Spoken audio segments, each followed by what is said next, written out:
Hallelujah. सबको जय मसीह की। सब जन अपने हाथों को उठाओ और परमेश्वर के नाम का धन्यवाद करो, उसके नाम की तारीफ करो। सब जन, वो महान परमेश्वर है, वो महिमा के योग्य परमेश्वर है। तारीफ करो सब जन उसके नाम की। खुदाबंद तो धन्य परमेश्वर है, तो महिमा के योग्य परमेश्वर है। खुदाबंद मैं तेरे नाम का धन्यवाद करता हूँ, तेरे नाम की खुदाबंद तारीफ करता हूँ। खुदाबंद तूने अपनी हजूरी में बैठने का मौका हमें दिया परमेश्वर। खुदाबंद तेरी तारीफ हो। Hallelujah hallelujah. धन्यवाद दी यीशु, धन्यवाद दी यीशु। पिता परमेश्वर तो महान परमेश्वर है, तो महिमा के योग्य परमेश्वर है। खुदाबंद मैं तेरे नाम को ऊंचा उठाता हूँ, तेरे नाम की महिमा करता हूँ। खुदाबंद तेरी तारीफ हो। हालेलुया। Thank you Jesus. रब्बा शाखंदा न खारो खोंदो न कोरे बेसे खेंदे ने के यारा बखंदा न रब्बा बाबा शाखंदा न खारो खोंदो न कोरे बेसे खेंदे ने के यारा हंदा न खंदा न। सब जन जोर से तालियों के साथ उसके नाम का धन्यवाद करो। वो महान परमेश्वर है, वो महिमा के योग्य परमेश्वर है। बोलो खुदाबंद तेरे नाम की तारीफ हो। मैं तेरे नाम को ऊंचा उठाता हूँ परमेश्वर। तूने मुझे संभाल के रखा, हर बुराई से बचा के रखा परमेश्वर, हर बीमारी से बचा के रखा। मैं तेरे नाम का धन्यवाद करता हूँ खुदाबंद। तो महिमा के योग्य परमेश्वर है, तो बड़े बड़े काम करने वाला परमेश्वर है, तो चिन्ह और चमत्कार दिखाने वाला परमेश्वर है। बेटा तारीफ करो सब जन ऊंची आवाज़ में हालेलुया बोलते हुए। बोलो hallelujah hallelujah. Thank you Jesus. रब्बा शाखंदा ना खा यारा बखंदा ना रोखों दोनों को रे बेसेखें देने के यारा बखंदा ना खा। अपने हाथों को उठाओ सब जन। बोलो परमेश्वर मेरी हर गलतियों को, हर गुनाहों को माफ़ कर। तेरे वचन में लिखा है तेरा लहू हमें सब पापों से शुद्ध करता है। परमेश्वर मुझे अपने लहू से धो और पाक और साफ कर। मांगो मांगो सब जन अपने हाथों को उठा के। है परमेश्वर आपकी प्रार्थना को सुनेगा। है परमेश्वर का आत्मा आपसे बात करेगा और आपकी ज़िंदगी को बदलेगा। यीशु के नाम में आपके घराने को बदलेगा। Hallelujah hallelujah hallelujah. Thank you Jesus. बोलो परमेश्वर आज तेरी योजना मेरी ज़िंदगी में जाहिर हो। तू क्या चाहता है परमेश्वर, मुझे बता परमेश्वर। बोलो अपनी योजना को मुझ पे जाहिर कर। प्रभु यीशु के सामर्थ्य नाम में मांगते हैं, आमीन आमीन। स्वागत है आपका परमेश्वर की हजूरी में। परमेश्वर की हजूरी आपको बदलती है। आप जितना परमेश्वर की हजूरी में बैठोगे आप उतना बदलते जाओगे, उतनी आशीष आप पे उतरेगी, उतना परमेश्वर का स्पर्श आपकी ज़िंदगी में उतरेगा। आमीन। मैं आपको दो बातें बताऊंगा। आपको बता आपकी ज़िंदगी में परमेश्वर की योजना है, परमेश्वर का प्लान है। जितने भी मसीह में आए हैं, जितने लोगों को परमेश्वर ने चुना है, मसीह में बुलाया है, उनकी ज़िंदगियों में प्लान है। हर एक के जीवन में परमेश्वर की योजना है, लेकिन वो योजना पूरी नहीं होती। लोग कहते हैं वो परमेश्वर की योजना है और उसकी योजना पूरी होती ही होती है, लेकिन मैं आपको बताना चाहता हूँ परमेश्वर की योजना भी कैंसिल होती है अगर उसको इंसान वैसा ना मिले। अगर इंसान उस योजना के योग्य न ठहरे तो उसकी योजना भी ख़त्म हो सकती है आपकी ज़िंदगी में। परमेश्वर की आपकी ज़िंदगी में योजना है और उसे पूरा करने के लिए अगर आप चाहते हो वो योजना जो परमेश्वर की मेरी ज़िंदगी में वो पूरी हो, मैं आपको दो बातें बताऊंगा। पहली बात, अगर आप परमेश्वर के कामों की चिंता नहीं करते तो वो योजना कभी भी आपकी ज़िंदगी में पूरी नहीं होगी।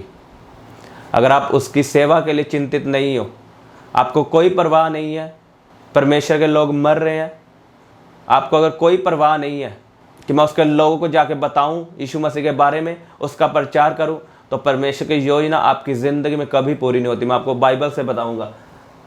हम अपनी बाइबल को खोलेंगे सब जन।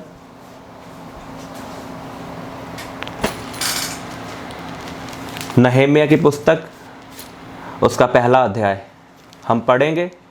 हकल्या के पुत्र नहम्याह के वचन। 20वें वर्ष के किसलेव नामक महीने में जब मैं शूशन नामक राजगढ़ में रहता था, तब हनानी नामक मेरा एक भाई और यहूदा से आए हुए कई एक पुरुष आए। तब मैंने उनसे उन बचे हुए यहूदियों के विषय में जो बंधुआई से छूट गए थे और यरूशलेम के विषय में पूछा। उन्होंने मुझसे कहा, जो बचे हुए लोग बंधुआई से छूटकर उस प्रांत में रहते हैं वे बड़ी दुर्दशा में पड़े हैं और उनकी निंदा होती है, क्योंकि यरूशलेम की शहरपनाह टूटी हुई है और उसके फाटक जले हुए हैं। ये बातें सुनते ही मैं बैठकर रोने लगा और कितने दिन तक विलाप करता रहा और स्वर्ग के परमेश्वर के सम्मुख उपवास करता और यह कहकर प्रार्थना करता रहा, हे स्वर्ग के परमेश्वर यहोवा, हे महान और भय योग्य ईश्वर, तू जो अपने प्रेम रखने वाले और आज्ञा मानने वाले के विषय अपनी वाचा पालता और उन पर करुणा करता है, तू कान लगाए और आंखें खोले रह कि जो प्रार्थना मैं तेरा दास इस समय तेरे दास इस्राएलियों के लिए दिन रात करता रहता हूँ उसे तू सुन ले। 4 आयत में लिखा, ये बातें सुनते ही मैं बैठकर रोने लगा और कितने दिन तक विलाप करता रहा। कौन रोने लगा? नहम्याह, जो परमेश्वर का जन था। लिखा उसे पता चलता है कि यरूशलेम की शहरपनाह टूटी हुई है और वहाँ पे लोग, यहोवा के लोग बिखरे पड़े हैं। और ये बातें सुनते ही नहम्याह रोने लगता है कि उनका चरवाहा कोई नहीं है, उन्हें परमेश्वर के बारे में बताने वाला कोई नहीं है। वो चिंतित होता है, वो विलाप करता है, फास्टिंग में जाता है और एक निर्णय लेता है कि मैं परमेश्वर के फाटकों को बनाऊंगा, मैं उनको परमेश्वर के बारे में सिखाऊंगा, बताऊंगा। अगर आप चाहते हो परमेश्वर की योजना मेरी ज़िंदगी में पूरी हो तो आपको परमेश्वर के कामों को करना है। मैंने आपको पहले भी बताया है। आज लोग चाहते हैं कि मेरी ज़िंदगी में काम हो, लेकिन वो परमेश्वर के काम नहीं करना चाहते। लिखा तो दूसरे की खेती को सींचेगा, मैं तेरी खेती को खुद सींचूंगा। अगर आप वचन बोओगे दूसरों के जीवन में जाके तो परमेश्वर आपकी ज़िंदगी में काम करेगा। मैंने आपको बताया आपके मोहल्ले में कितने लोग बीमार हैं, आपने कभी उनके लिए प्रार्थना की? आपने उनको यीशु मसीह के बारे में बताया? तो कैसे परमेश्वर की योजना आपकी ज़िंदगी में पूरी होगी? कैसे परमेश्वर आपको ब्लेस करेगा? आज हम चाहते हैं आशीष को, चंगियाई को, बिजनेस को, लेकिन हम बोना नहीं चाहते। हम दूसरों को यीशु मसीह के बारे में बताना नहीं चाहते। जब यीशु मसीह मुर्दों में से जी उठा, यीशु मसीह ने पतरस से पूछा, क्या तू मुझसे प्रेम करता है? पतरस ने कहा, हाँ मैं तुझसे प्रेम करता हूँ। यीशु मसीह ने फिर पूछा, क्या तू मुझसे सच में प्रेम करता है? पतरस ने कहा, परमेश्वर तू तो जानता है। फिर यीशु मसीह ने तीसरी बार पूछा, क्या तू मुझसे प्रेम करता है? पतरस ने कहा, हाँ। और यीशु मसीह ने पतरस से क्या कहा? अगर तू मुझसे प्रेम करता है, मेरी भेड़ों को चरा, उनकी रखवाली कर। अगर आप परमेश्वर की सेवा नहीं करते तो परमेश्वर की योजना आपकी ज़िंदगी में कभी पूरी नहीं होती। इस बात को लिख के रखो, इसे याद रखो। नहम्याह को पता चलता है यरूशलेम के फाटक टूटे हुए हैं, वो चिंतित होता है और वो निर्णय लेता है कि मैं जाके परमेश्वर के फाटकों को बनाऊंगा, उसके लोगों को जो गिर चुके हैं मैं उठाऊंगा। आज कितने लोग बैकस्लाइड हो चुके हैं मसीह में। क्या कभी आपने उनके लिए उपवास किया है? कभी प्रार्थना की है? उनको जाके उठाने की कोशिश की है? तो कैसे परमेश्वर आपकी ज़िंदगी में अपनी योजना पूरी करेगा? बताओ। आपको पता, सभी लोग जो मसीह में हैं सेवा के लिए बुलाए गए हैं। वो जरूरी नहीं कि वो पास्टर की सेवा के लिए बुलाया गया। वो सुसमाचार सुना सकता है लोगों को, चर्च में सेवा कर सकता है, खाना बनाने की सेवा कर सकता है, लोगों की प्रार्थना कर सकता है, उसके वचनों को समझा सकता है, समझा के बता सकता है, परमेश्वर के वचनों को लोगों को बता सकता है। आप सेवा के लिए बुलाए गए हो अलग अलग। अब आपको पता है परमेश्वर की क्या बुलाहट है मेरी ज़िंदगी में। अगर आप उसे नहीं पूरा करते तो बीमारी आपकी ज़िंदगी से कभी नहीं जाएगी। कुछ बीमारियां सेवा करने से ही जाती है। अगर आपकी ज़िंदगी से बीमारी नहीं ख़त्म हो रही, डिप्रेशन नहीं ख़त्म हो रहा, तो सेवा करो, परमेश्वर के कामों को करो, तब परमेश्वर की योजना आपकी ज़िंदगी में पूरी होगी। मैं एक लेडी की गवाही सुन रहा था, वो शादीशुदा, उसने बताया कि हम मसीह में थे, हम रोज़ प्रार्थना करते थे, रोज़ 2 टाइम वर्शिप करते थे, और एक दिन हमारी ज़िंदगी में, उसकी ज़िंदगी में बीमारी आई। उसे स्किन की कोई प्रॉब्लम थी। उसने नॉर्मल समझा, चलो कोई बात नहीं, मसीह में आती रहती है बीमारी और चली जाती है। वो प्रार्थना करती है कि परमेश्वर ये बीमारी ख़त्म हो, ये बीमारी ख़त्म हो। वो बीमारी नहीं गई। 1 साल वो बीमारी नहीं गई, 2 साल नहीं गई, 3 साल नहीं गई। वो हैरान हुई कि ये बीमारी क्यों नहीं जा रही, मैं तो मसीह में हूँ, मैं चर्च जाती हूँ, मैं पवित्रताई में हूँ। वो सोचती चलो कोई बात नहीं, मैं परमेश्वर के दास से प्रार्थना करवाती हूँ। परमेश्वर के दास से प्रार्थना करवाई, वो बीमारी तब भी नहीं गई। 4 साल हो गए, 5 साल हो गए। लोग अब ताने मारने लगे, जो अन्य जाति थे। वो कहने लगे कि तू तो लोगों को बताती थी कि चर्च जाने से लोग हील होते हैं, चंगे होते हैं, और खुद तेरे जीवन में बीमारी आ चुकी है। वो निराशा में जाती है, परमेश्वर से प्रार्थना करती है कि परमेश्वर ये बीमारी क्यों नहीं जा रही। तब भी वो बीमारी नहीं गई। फिर उसके ही लोग, मसीह लोग, उसे ताने मारते हैं कि अगर तू बीमारी में मरेगी तो ये परमेश्वर की ओर से नहीं है। हमें बुलाया गया है कि हम हेल्थी ज़िंदगी जिए, ना कि बीमारी वाली। वो और निराश होती है और परमेश्वर से पूछती है कि अब मैं कब तक सहूँ। मैं पवित्रताई में हूँ, प्रार्थना करती हूँ, रोज़ 2 टाइम वर्शिप करती हूँ, मेरा घराना वर्शिप करता है, तब भी मेरी ज़िंदगी से बीमारी नहीं जा रही। और एक दिन बाइबल पढ़ती है, बाइबल में वचन आता है, आज लोग क्या चाहते हैं, हमें तसल्ली वाला वचन मिले, शांति वाला। आज लोग कड़वा वचन नहीं लेना चाहते, लेकिन उसे कड़वा वचन आया। जब पौलुस को एक प्रॉब्लम थी, पौलुस प्रार्थना कर रहा था कि परमेश्वर ये प्रॉब्लम मुझसे दूर हो। अब वो पता नहीं वो क्या थी प्रॉब्लम, वो बीमारी थी, क्या थी। और परमेश्वर उसे कहता है मत प्रार्थना कर, मेरा फजल तेरे लिए काफ़ी है। पौलुस की प्रॉब्लम वो ख़त्म नहीं हुई। परमेश्वर ने कहा मेरा फजल तेरे लिए काफ़ी है। और वो लेडी हिजाब बांधती है, चलो कोई बात नहीं, अगर बीमारी नहीं जाती कोई बात नहीं, उसका फजल मेरे लिए काफ़ी है। लेकिन 8 साल होते हैं तब भी बीमारी नहीं जाती, 9 साल हो जाते बीमारी नहीं जाती। फिर एक वचन आता है, अलीशा के जीवन में 2 गुना अभिषेक था एलिया का। लिखा अलीशा ने 2 गुना अभिषेक पाया था एलिया का, तब भी वो बीमारी में मरा। अलीशा बीमारी में मरा। उस लेडी को ये बात कंफर्म होगी कि मैं बीमारी में मरूंगी। बीमारी में मरना भी परमेश्वर की ओर से। अगर अलीशा 2 गुना अभिषेक पाकर बीमारी में मर सकता है, तो उसे लगता था अब मैं भी बीमारी में मरूंगी, परमेश्वर मुझे चंगा नहीं करेगा। वो इस वचन को पढ़ के एक हिजाब बांधती है कि अब चंगाई तो मिलेगी नहीं मुझे, और वो अपना ध्यान स्वर्ग की ओर लगाती है कि अब मुझे कोई परवाह नहीं, चंगाई मिले या ना मिले, मैं परमेश्वर को मानूंगी, आगे बढ़ूंगी, मुझे स्वर्ग तो मिलेगा, मैं स्वर्ग जा रही हूँ। उसके अंदर ऐसा विश्वास आता है और वो आनंदित रहने लगती है। इमेजिन करके देखो, उसे 9 साल से चंगाई नहीं मिली, और एक वचन आता है कि अलीशा जिसने 2 गुना अभिषेक पाया था वो भी बीमारी में मरा, और वो आस लगा के बैठ जाती है अब परमेश्वर मुझे चंगा नहीं करेगा, अब मैं स्वर्ग जाने वाली हूँ। और वो वर्शिप करना स्टार्ट करती है, प्रार्थना करती है। 13 साल के बाद उसकी बीमारी ख़त्म हो जाती है। 13 साल के बाद। आप इस गवाही को सुन सकते हो। वो लेडी बताती है 13 साल के बाद मेरी ये बीमारी ख़त्म हुई पूरी रीति से। अगर आपका ध्यान स्वर्ग की ओर नहीं लगा, अगर आपके अंदर ये विश्वास है कि अगर मुझे चंगाई नहीं मिलेगी मैं वापस चला जाऊंगा, मैं उन्हीं कामों में चला जाऊंगा जो पहले करता था, अगर मुझे चंगाई नहीं मिली मैं अपने रीति रिवाज करूंगा पुराने वाले, तो आपको चंगाई कभी नहीं मिलेगी। आप अभी वापस चले जाओ, आपको चंगाई नहीं मिलेगी। मैं आपको सच में बता रहा हूँ, जब तक आपका विश्वास स्वर्ग की ओर नहीं है कि मुझे परमेश्वर चंगा करे या ना करे, वो मेरा परमेश्वर रहेगा, मैं उसी को मानूंगा।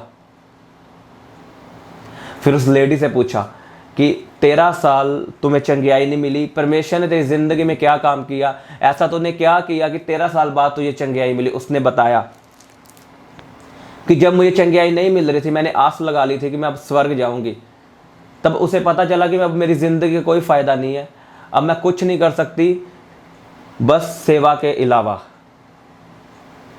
अब उसे पता था मेरी ज़िंदगी का अब कोई फ़ायदा नहीं है। उसने एक डिसीजन लिया कि मैं सेवा करूंगी परमेश्वर की, मैं लोगों को बताऊंगी यीशु मसीह के बारे में, वो यूट्यूब चैनल बनाती है और लोगों को बताती है यीशु मसीह के बारे में। लंबे समय से उसकी मोम मसीह में नहीं आ रही थी, उस बीमारी के कारण वो मसीह में आई। जो उसके फ्रेंड थे उस लेडी के, वो मसीह में नहीं आ रहे थे, उसी बीमारी के कारण जो उस लेडी को थी वो मसीह में आए उसका विश्वास देखते हुए, और उसने प्रचार करना शुरू किया। और 13 साल बाद उसकी ज़िंदगी में चंगियाई आई। परमेश्वर की योजना है कि परमेश्वर आपको चंगियाई दे, ये उसकी योजना है। वो योजना कब पूरी होगी? जब आप परमेश्वर के काम करोगे, जब आप अपनी बीमारी को भूल जाओगे। परमेश्वर तो मुझे चंगा कर या ना कर, मैं तेरे कामों को करूँगा। अगर आपका ध्यान स्वर्ग की ओर नहीं है, आप कभी परमेश्वर से अपनी आशीष को नहीं ले सकते, कभी चंगियाई नहीं ले सकते। इमेजिन करके देखो, परमेश्वर ने अब्राहम को कहा कि अपने इस देश को छोड़ के चला जा। अब्राहम ने बहस नहीं की परमेश्वर से कि मैं क्यों जाऊं, लिखा वो चला गया। और 24 साल हो चुके हैं उसको अपना देश छोड़े हुए को, और अभी तक उसे बच्चा नहीं मिला जो परमेश्वर को चाहिए था। परमेश्वर की प्लानिंग थी अब्राहम के जीवन में कि मैं तो ये जातियों का पिता बनाऊंगा, लेकिन उसके जीवन में बेबी नहीं था। वो सोचता होगा कि 24 साल हो चुके हैं, परमेश्वर तो मुझे कहता मैं जातियों का पिता बनाऊंगा, पर मेरे पास तो अभी तक एक बच्चा नहीं है। परमेश्वर का दर्शन उसे आता है, और पता परमेश्वर अब्राहम को क्या बोलता है? मेरी उपस्थिति में चल और सिद्ध बनता जा। सोचो, 24 साल के बाद अभी तक परमेश्वर ने कोई चमत्कार नहीं किया उसकी ज़िंदगी में, तब भी परमेश्वर उसे आके बोलता है कि मेरी उपस्थिति में चल और अपनी गलतियों को ख़त्म कर, सिद्ध बनता जा। वो चुप करके परमेश्वर की बात मानता है, उसकी उपस्थिति में चलता है, और क्या होता है फिर? परमेश्वर उसे ब्लेस करता है बच्चे के साथ। मैंने कहा, अगर आप चाहते हो परमेश्वर की योजना आपकी ज़िंदगी में पूरी हो, 2 बातें मैंने आपको बतानी थी। एक बात थी सेवा, अगर आप सेवा करोगे परमेश्वर की योजना आपकी ज़िंदगी में पूरी होगी। दूसरी बात, उसकी हजूरी में बैठना। परमेश्वर ने अब्राहम से कहा मेरी उपस्थिति में चल और सिद्ध बनता जा। अब्राहम के जीवन में परमेश्वर की योजना थी जातियों का पिता बनाना, लेकिन परमेश्वर की हजूरी में अब्राहम नहीं बैठता था। तभी परमेश्वर ने आके बोला मेरी उपस्थिति में चल, रोज चल। ये नहीं कि हम हफ्ता बैठे, रोज। अगर हम चाहते हैं परमेश्वर की योजना हमारी ज़िंदगी में पूरी हो, तो हमें परमेश्वर की हजूरी में चलना होगा। पहली बात, हमें परमेश्वर की सेवा करनी होगी। दूसरी बात, हमें परमेश्वर की हजूरी में चलना है। आपको पता शैतान के पास कौन सा हथियार है जो वो आपको परमेश्वर की हजूरी से दूर कर सकता है? एक ही हथियार को वो इस्तेमाल करता है, पाप। शैतान बस इतना चाहता है कि आप पाप करो और अपने मन में गिल्टी फील करो और परमेश्वर की हजूरी में कभी ना बैठो। यहां पे लोग फंसते हैं। मैं आपको बताना चाहता हूं कुछ आज। जब भी लोग गिरते हैं वो अपने पाप के कारण गिरते हैं, और वो छोड़ देते हैं परमेश्वर को,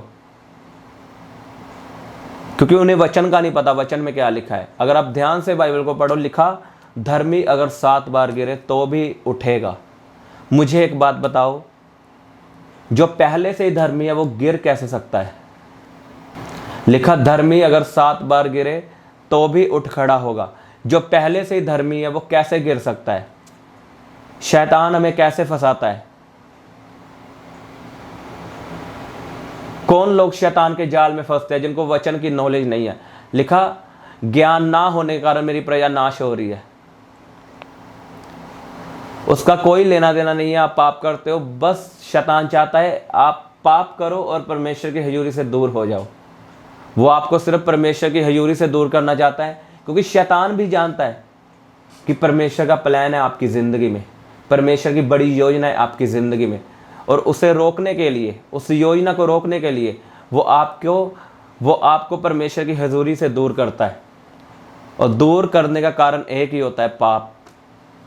जब आप पाप करते हो, शैतान आपके मन में बातें डालता है कि तू तो पापी है, अब तू परमेश्वर के सामने जाने के लायक नहीं। तो वो बंदा गिल्टी फील करता है और परमेश्वर को छोड़ देता है। मैं आपसे एक बात कहना चाहता हूँ, पाप के कारण परमेश्वर को कभी ना छोड़ो। आज हम पाप को छोड़ना चाहते हैं, लेकिन अपनी ताकत से। हमें ये नहीं पता हम परमेश्वर की उपस्थिति में बैठेंगे तभी पाप हमारी ज़िंदगी से ख़त्म होगा। आप एक पाप के कारण परमेश्वर की हजूरी छोड़ देते हो, और उसकी हजूरी छोड़ने के कारण जो आप इतने पाप करते हो, क्या अच्छा है? पाप करके जब शैतान आपको गलत दिखाता है, तभी आप परमेश्वर की हजूरी में बैठो और माफ़ी मांगो, और इस वचन को बोलो, धर्मी अगर 7 बार गिरे तो भी परमेश्वर उसे उठा के खड़ा करेगा। ना कि परमेश्वर की हजूरी से भागो। अगर परमेश्वर की हजूरी से भागोगे आप और पाप करोगे। ऐसा मेरे साथ होता था। जब भी शैतान ने मुझे गलत दिखाना, मुझे गिल्टी फील होनी, और मैंने प्रार्थना करनी छोड़ देनी। और जब मैं प्रार्थना करनी छोड़ता था, अगले दिन मैं गालियाँ भी निकालता था, और उससे अगले दिन मैं लड़कियों को छेड़ता था। पाप बढ़ता जाता था। और जब मुझे वचन की समझ आई, धर्मी अगर 7 बार गिरे तो भी उठेगा, मुझसे पाप हुआ, लेकिन मैंने परमेश्वर को नहीं छोड़ा। फिर हुआ क्या? जहाँ पे पाप शुरू हुआ वहीं पे ख़त्म हो गया, आगे बढ़ने के बजाय। पहले क्या होता था? मुझसे पाप होता था, मैं परमेश्वर को छोड़ देता था, वो पाप बढ़ता जाता था, गालियों तक लड़ने तक पहुँच जाता था वो पाप। लेकिन जब मुझे वचन की समझ आई, मैंने कहा, परमेश्वर मैं एक पाप के कारण तो ये कभी नहीं छोड़ूंगा। और आज मैं ब्लेस्ड हूँ, सच में बता रहा हूँ। मेरी ज़िंदगी में प्रॉब्लम थी डिप्रेशन की, और आज मुझे कोई डिप्रेशन नहीं है। मैंने आपको बताया था कि अगर मैं परमेश्वर के काम अभी भी ना करूं तो डिप्रेशन आता है। वो इस्तेमाल करता है आपकी मुसीबतों को कि आप उसके कामों को करो। क्या करना अगर आप चाहते हो परमेश्वर की योजना मेरी ज़िंदगी में पूरी हो? परमेश्वर की उपस्थिति में बैठना है। एक पाप के कारण आपने परमेश्वर की हजूरी को नहीं छोड़ना। आपने लगातार बैठना है परमेश्वर की हजूरी में, लगातार बने रहना है आपने परमेश्वर की हजूरी में। आमीन। शैतान आपको भरमाने की कोशिश करेगा, तू पापी है, तू पापी है, लेकिन आप इस वचन को जानते हो कि धर्मी अगर 7 बार गिरे तो भी उठेगा, खड़ा होगा। शैतान तो मुझे भरमा नहीं सकता। मैं तो ये कमांड करता हूँ, मेरी ज़िंदगी से चला जा।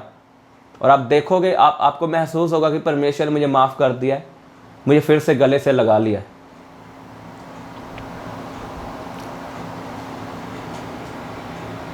बड़ी योजना है परमेश्वर की आपकी ज़िंदगी में। इन 2 कामों को करो। पहला काम, सेवा करो परमेश्वर की। दूसरा काम, उसकी उपस्थिति में रोज़ बैठो, उसकी हजूरी में रोज़ बैठो। दुख आए सुख आए। आज लोग बोलते हैं मेरे पास समय नहीं है, मैं काम करता हूँ, मैं बिजनेस करता हूँ।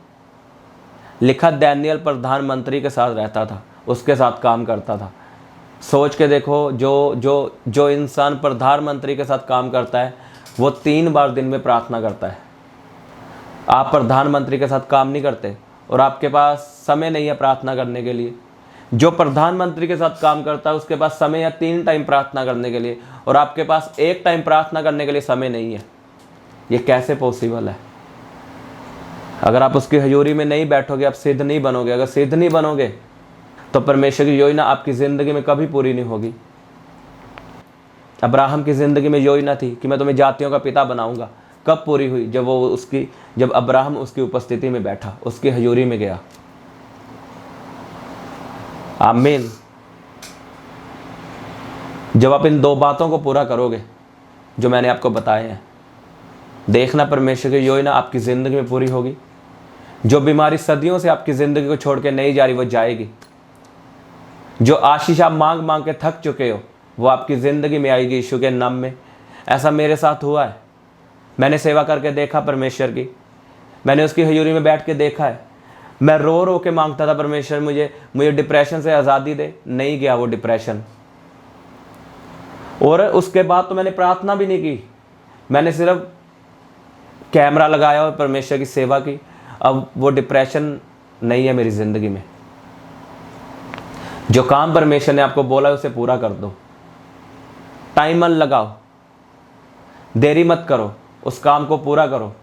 इज़राइलियों का सफ़र 40 दिन का था, लेकिन उनकी गलतियों के कारण वो सफ़र 40 सालों का बन गया। सोच के देखो, 40 दिन का सफ़र 40 सालों में बदल गया, सिर्फ गलतियों के कारण। जो परमेश्वर की योजना थी उसमें देरी लगानी।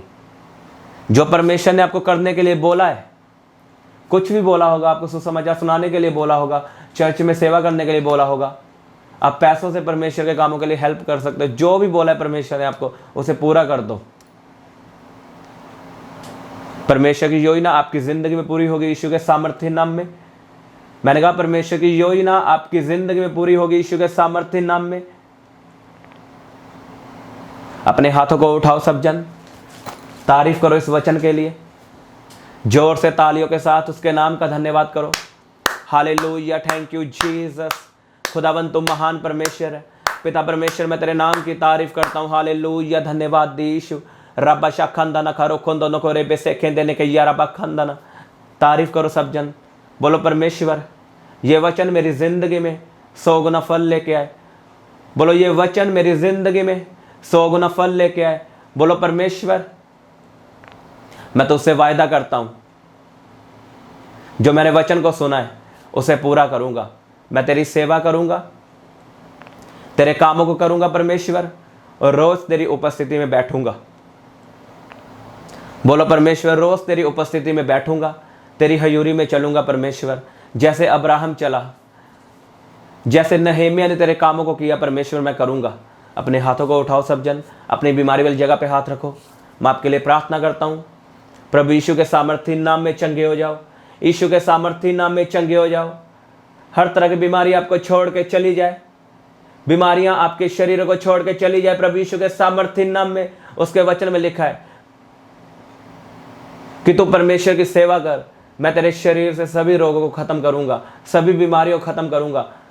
अगर आपने फैसला कर दिया सेवा करने का, मैं यीशु के नाम में प्रार्थना करता हूं, हर रोग आपकी बॉडी से खत्म हो, हर बीमारी खत्म हो प्रभु यीशु के सामर्थ्य नाम में।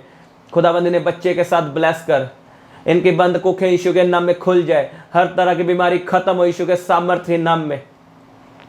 बोलो उसके कोड़े खाने से मैं चंगा हो चुका हूं, यीशु के मार खाने से मैं चंगा हो चुका हूं। तारीफ करो सब जन परमेश्वर के नाम की। Hallelujah, thank you Jesus. तो सदा हमारी प्रार्थनाओं को सुनने वाला परमेश्वर है पिता, मैं तेरे नाम का धन्यवाद करता हूँ और इस प्रार्थना को प्रभु यीशु के सामर्थ्य नाम में मांगता हूँ। आमीन आमीन। सबको जय मसीह की। हालेलुया।